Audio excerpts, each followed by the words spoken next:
So mental health basically is a state of your well-being that actually affects every sector of your life. Naweza kunyamazia kwa wiki moja. Imagine. Usiponitaja. Tutaenda wiki moja. Na hata wengine wanamalizanga hivyo story hadi muende hadi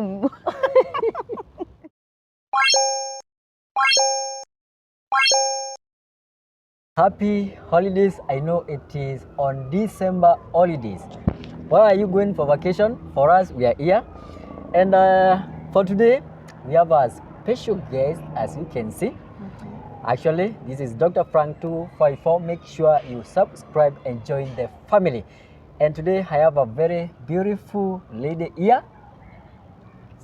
The way you are looking at me, I don't know whether I'll be able to ask questions, but I'll let you introduce yourself first. Thank you so much, Francis, for welcoming in this session.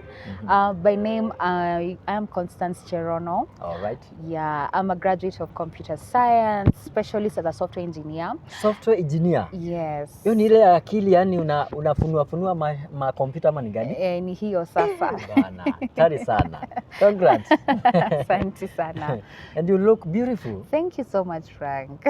Continue now. So I would say by profession I've majored with software engineering, but as the career progressed, I ended up just majoring with things that are around mental health, awareness, basically personal development for youths, anything that will kitu yote yenye itainua ule mwananchi wa kawaida hapa. Yes, haswa wale vijana, because I feel like I've been in those situations where there's that form of helplessness, just like youths right now. And I feel like most of us, we just feel like we need that lending hand, just a small lending hand, and that's it.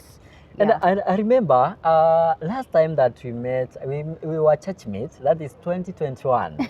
Yes. A long time ago. It's long. It's long, actually. Yeah. And that time we were church mates, and I was very silent. Yeah. We used to talk rarely, actually. Very rare, very rare. But I thank God that today we have met again. Yes. How are you planning about the holiday, Christmas holiday? Wow. You know, I realized, Frank, the hard way, that life you have to balance. You have to balance. There's no you're going to be work. So that's good. That's, you know, like it's a must. I had that, you know, for me, I felt like every time, for me, let's say, you tend to over budget, ukifikiria when the holiday. Yeah. I mean, how much can it cost you to go to just Namanga, or you just go to Nakuru and you look for a spot? Me, I'm thinking of going to Zanzibar this December. Wow. Actually, I was telling my viewers just a few minutes ago, from another video that I was doing, that I've been going to Marsabit. Wow. Yes. That's nice. And me, I'm not going to Mombasa. I'm not going to that. I've been going to Marsabit. Wow. How come? Yeah. What are you going to do? I want to adventure there. Wow. And feel the different there. Yeah, the difference. Yes. I have to be to take a route which nobody else is taking. Yes. To be different in a way. So when us we are going to the beach areas, kwenda huko ni dry areas, actually. Yeah, but it's fun. Okay. Thank you so much. Thank you. And welcome. Too. Yeah, thank you so much. Actually, today we are going to talk, as you have heard, about mental health. Yeah. But to be specific, mental illness. Yes. To start with. Yeah. Because I know many people and youth are passing through these things, but maybe they don't know. We can start by telling us what is this mental health. So mental health basically is a state of your well-being that actually affects every sector of your life. People tend not to, most people tend to major on how good I am in my career, in my skill set. Am I clean enough? Like, you know, physically being, you look at the outside appearance and your performance when it comes to work or school, and maybe how you relate with your friends. But most of the time we tend to really avoid or neglect our state of mind and how that affects every sector of your life, even your spiritual life. Wow. Yeah. Even spiritual life. Yes. Yes. So you want to mean that in everything that you do, that we start by maybe at home, at the workplace, Yeah, that thing affect us. it does affect us all around. It's part and parcel of you. And then maybe let us major on this thing, because it's broad thing. Maybe mental illness Yeah. and in relationships, and maybe how can these being orchestrated by maybe internal or external factors, how can it affect someone in terms of performance, or that I take it as general now, Yeah. either Yeah. at the workplace Yeah. or any other place, as Yeah. you have seen spiritually. So basically, you see, when you talk about mental health in different aspects of your life, you'll just see it just by how you carry out yourself. Let's say you've woken up. What's the kind of attitude that just resonates within that morning? Is it that, oh, I dread to go to work that day? I dread for this day to start. Even before it begins, Yeah. you're already feeling exhausted. That's a huge sign. It could be most of the time we assume it's the outward like pressure and the environment where we are going to interact in, but 90% how we interact with the outward external factors is influenced with how we are feeling from the inner side of us. So how like the inner part of us does make the decision making. I can decide whether the environment that I am in will affect me or not. So like I want to get you together with the viewers. Yeah. I want to understand now Yes. in details. For example, if I have this mental illness, it happened that I go after work, I go home. Yeah. I have a partner there, maybe. I'm married, but for me, not yet. Please, Yes. I am not married. For example, I'm taking this as Okay. an example. I Yeah. have someone in the house. Yeah. I go there. I have moans. And maybe out of nowhere. So does it mean that that is one sign of mental illness? Well, I can't say exactly. It's, you know, mental illness is a huge word, but it's a factor of that can eliminate something that's affecting your psychology or your mental health. So it could be stress, and now the issue is it starts like a speck, like a small thing. Small thing. Today you are moody. Now what really matters is when this small speck now amplifies. It's not just one day. It doesn't just start with your partner that you go back at home and you're not able to interact with your family. Slowly by slowly, if you're not able to like analyze, okay, why am I not okay? You know, kuna time uko na stress na unalenga. You're just reacting to situations and you're not like sitting back and understanding what's happening. So if you don't go back to the drawing board and like, okay, this is what's happening, let me work on that. If you don't work on that, it amplifies now to being a mental illness. You know why I'm laughing inside? It is because Why? I'm used to I'm the kind of person, something Yeah. might offend me, Yes. and I might even keep quiet, decide not to talk, not to speak to someone, and nothing. That person has done nothing to me. Imagine. So I'm just thinking and thinking deeply whether I have I have this thing, because I don't understand. Because I might maybe when I'm angry, when I'm irritated, Yes. I tend to go and extend the anger to somebody else. I might meet you, I don't feel like having a conversation with you. Yeah. I'm moodless. So maybe I'm asking, is this one of that sign, It or is. it is just a normal way? No, it is. It is. You want to mean I'm It is. Eh? It is. It's like someone, okay, let's use me as an example.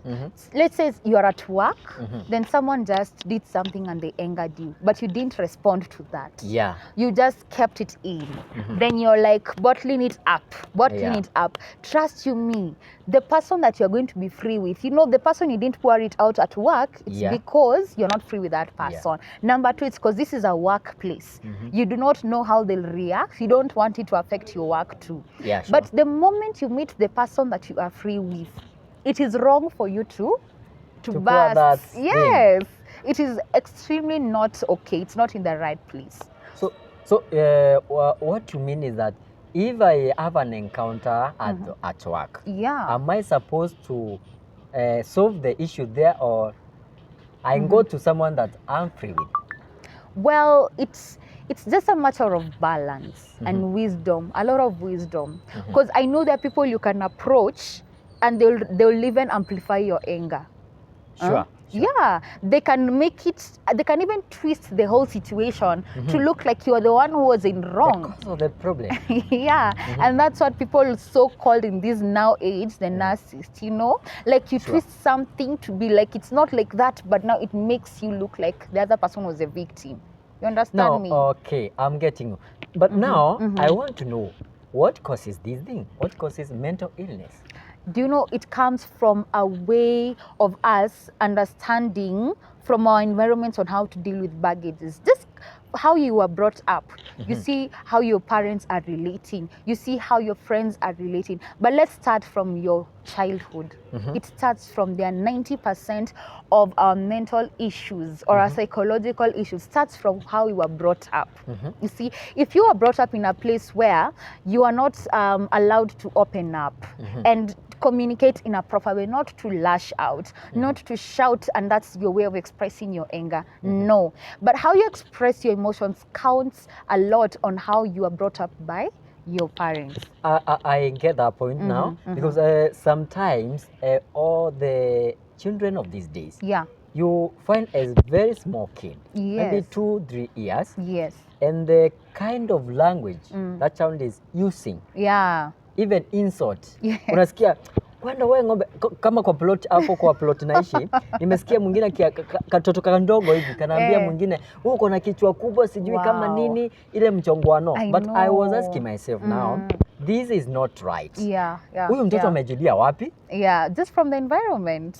Na unajua pia wazazi 90% you're like, ni watoto wanacheza. Ni watoto, you assume so much, you don't understand the implication they get later. And when you talk of later, you're talking of 50 years, 10 years, 20 years, 30 years. Even it's not going too far, because that is just 2-3 years. But now the weird thing, Frank, it affects you even in your adulthood. To be honest, when you really think about it well, it's so easy. You see people right now in relationships, they abuse each other just because of how they didn't understand to communicate at a younger age.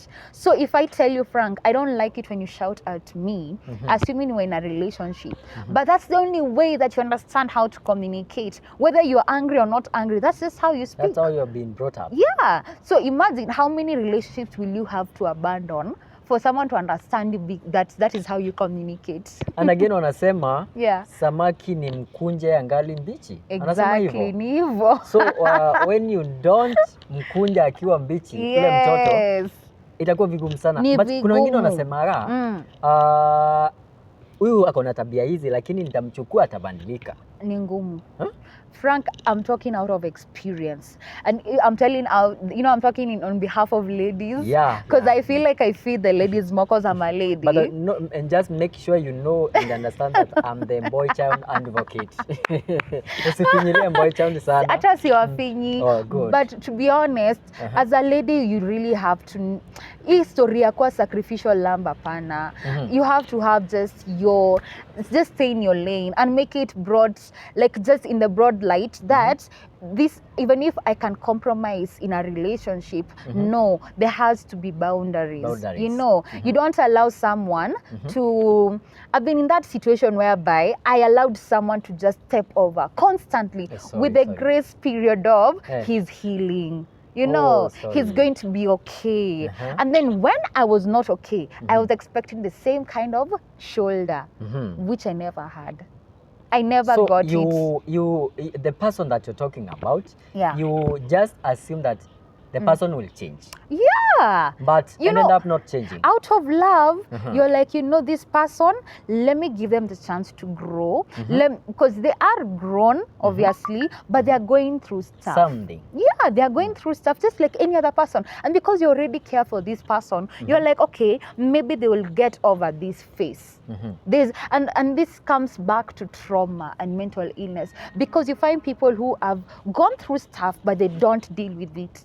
They just put it in a bag. Like, if I open your mind right now, Frank, even mine, you will realize that we have so many bags. Leave Sure. alone the word baggage. I know people have this leniency of using the word baggage so many times. Hadi sai tunaiona ni kitu ya kawaida.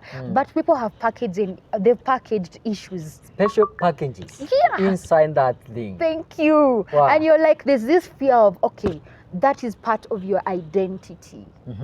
That part of you just letting it go is what people don't see. And now, because we wanted to base on relationship, Yeah. maybe you have talked about how the person is brought up. Yes. But for me, I was brought up in a Christian family. Yeah. But I have this now anger thing. So, what might be the cause of that? So that it can be categorized as a mental illness. Okay. Now, to be honest, everyone has emotions, right? Anger is part of an emotion. The issue is when it surpasses a certain level and degree, that's when you know it's now towards mental Illness. Wow. Wow. So most of us, we have to really underline and understand ourselves. What affects you? Like, Frank, if you know your issue is anger, now you have to understand, are you a high-tempered person or a short-tempered? What is your trigger? The trigger really matters too. Then as soon as you've understood what triggers you and how to control the whole situation, now you'll be able to deal with it. Now, you're talking about that, but then I want us now to know how can we deal with this one? Because kuna mtu mwingine, actually a friend of mine, that is alikuwa na rafiki, ni kijana mvulana, ako na rafiki wa kike, na ikafika point that lady wakakosana kidogo. The lady akachukua akavunja simu, akavunja vikombe. Wow. Na the worst of it, anataka kufungulia gas. Ati ilipuke tu just that. Oh my God. So I was listening to that friend. I said, no. Hey, this is very serious. That's a lot. Very serious. Yeah. So how can we deal with this thing? How can we control this? Okay, believe it or not, we all need help. One thing that people tend to ignore is that as much as we are adults, as much as we are the ones who give solutions, especially if we have kids or siblings who look up to us, or even our parents, and people who just see us as, mentors, and they just look up to us, we need help. We need to seek help. Such a lady, ningemkalisha tu chini kwanza. Some people, you don't even need to talk to them. No. Unamwambia, we, tuna sign therapy today. Yes, therapy. Because if I analyze that situation, it is coming from somewhere. It is not a today's So you are thing. going to analyze to get the core point, where the source. The source. The source. It's not, utapata hata shida sio mwanaume. Unapata udem labda alivunjwa roho mara kadhaa, na maybe pia history yake, you don't know what happened to the parents. Are they together, or has she ever had any form of rejection when it comes to father or daddy issues? Or in the past, women, we tend to get, like, for instance, I know of people who have gotten hurt from their parents, and mzazi hajui, yet alifanya vile alifanya, but the child or the daughter did not feel loved. So the point of rejection started in them. It started from there. So even when they're approached by guys, they always feel like, anaweza nikataa. Kama venye alifanyia mama yangu. Anaweza nikataa. Pole ina build anger, and you're like, some people will be like, what is wrong with me? But mtu mwingine atakuwa ule mse reactive, umenikataa, ninakugonga hata wewe, nitakuhurt, nitakucheat. People react differently. So that's coming from a certain wound. I believe it's not even coming from there. But again, we need to know the whole story, you see. So therapy. Yes. Which kind of therapy are you going to administer to such a person? That's mostly one-on-one sessions therapies, Mhm. and then now we'll have to go back and in track and in lane of how we can assist you to become a better version of yourself. But this means that the person has to open up. They have to open up, and if possible, they can even get in touch with me. I'm here for you. Hmm. Yeah, I'm here for you. Oh my goodness, the topic is so sweet, but now because of our time, Yes. I think we are going to be doing this more and more. Exactly. And because it is a mental health, Mhm. but today for mental illness in relationship, we are going to Yeah. expand it. We are going to talk more about it, how it can affect us in our work, Yeah. how it can affect us in different aspects, as you said. Yes. So thank you guys. But before that, Yeah. I don't know if you have told them what you do maybe for now. Right now, I'm more into personal development skill sets for impacting communities, youths, and mwananchi wa kawaida. Yeah, I think I'll just leave my handle there. And if any person who would need any form of mental health guidance or assistance on how to build their lives as a youth without so much hassle. Maybe you can give them your social handles and anything that you may want to hand. Yeah, we will pin it at the YouTube's comment section. Or the comment section. Yes, yes, yes. So you don't want to maybe TikTok, you can follow. Yeah, on TikTok, you guys, you can follow me on Constance. I'm called Constance on my Constance. TikTok. The name is, yeah. Is nice, but pronouncing it. Exactly. So I'm just called Constance on my TikTok. On YouTube, same thing, Constance Health, Wealth and Awareness. And also on Facebook, Constance Cherono. Wow, thank you so much. Just because now this is the first time. Yes. Just tell them that we have I Dr. Frank 254 welcome them on my behalf. Wambia, thank you. Thank you guys for being hosted on this session. It's been quite an interactive session, and I'm hoping that I'll see you next. And guys, do feel free to like and comment this YouTube. Frank is such a winner. I'm hoping that you do appreciate him. Thank you. Make sure you leave a comment. I am going to introduce she will be my aunt. Maybe next time I'll introduce her as one of my aunties. Do you know I have aunties? Wow. I have a lot of them actually. Oh my God. Yes. Okay. So maybe next time you'll be the auntie. But you're going to see. Bye bye guys. Bye.